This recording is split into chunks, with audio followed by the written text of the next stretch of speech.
Hi అన్న, ఎలా ఉన్నావు? ఎలా ఉన్నా అన్న? బాగున్నా బ్రదర్. నా క్వశ్చన్ వచ్చేసి ఇక్కడ మన తమ్ముడు ఏడు ఉన్నాను. ఇక్కడ ఇటు. Okay brother. నా క్వశ్చన్ వచ్చేసి అన్న, నువ్వు ఇండస్ట్రీలో వెళ్ళక ముందు కొన్ని షార్ట్ ఫిల్మ్స్ తీసావు. నువ్వు ఇండస్ట్రీకి వెళ్ళడానికి ఆ షార్ట్ ఫిల్మ్స్ని పిచ్ చేసుకున్నావు, is there any short films? ఆ షార్ట్ ఫిల్మ్స్ చూపించే ఇండస్ట్రీలోకి ఎంటర్ అయ్యావా, ఆర్ ఎనీ ఆల్టర్నేటివ్ ఏమైనా ఉందా? చూపించలేదు బ్రదర్, షార్ట్ ఫిల్మ్స్ చూపించలేదు, ఎందుకంటే అవి ఎప్పుడు బాగా రాలేదు. ఓకే.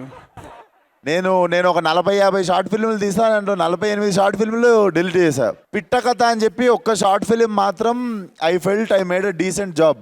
అదే మన మీ బిట్స్ పిల్లని ఫిల్మ్ ఫెస్టివల్కి అప్లై చేస్తుండే. ఆ షార్ట్ ఫిల్మ్ పట్టుకునే వస్తే డిస్క్వాలిఫై అయిపోయినా. అండ్ అదే, ఒకవేళ షార్ట్ ఫిల్మ్స్ తీసి షార్ట్ ఫిల్మ్స్ ద్వారా సినిమాల్లోకి వెళ్ళాలనుకున్న కొంతమంది ఫిల్మ్ మేకర్స్ ఉంటారు, వాళ్ళకి ఆ టైంలో మీరు చెప్పే డూస్ అండ్ డోంట్స్. నేను మీకు ఒకటి చెప్తా. ఇంతకుముందు అంటే షార్ట్ ఫిల్మ్స్ చేసి ఫిల్మ్స్ చేయాలని ఉండే brother. If you ask me, రాజావారు రాణి గారు అని చెప్పి ఒక సినిమా వచ్చింది. Yeah.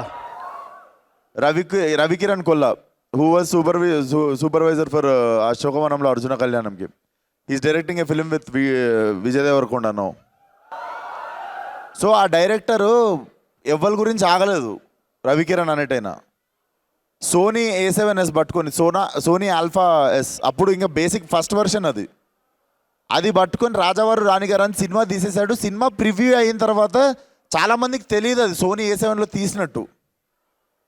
But look at that film now, it made career for Kiran Abbavaram గారికి చేసింది అది career. It made career for Ravikiran Kolla.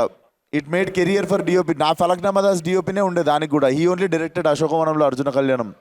దాంట్లో మీకు look at that film, it made career for so many actors.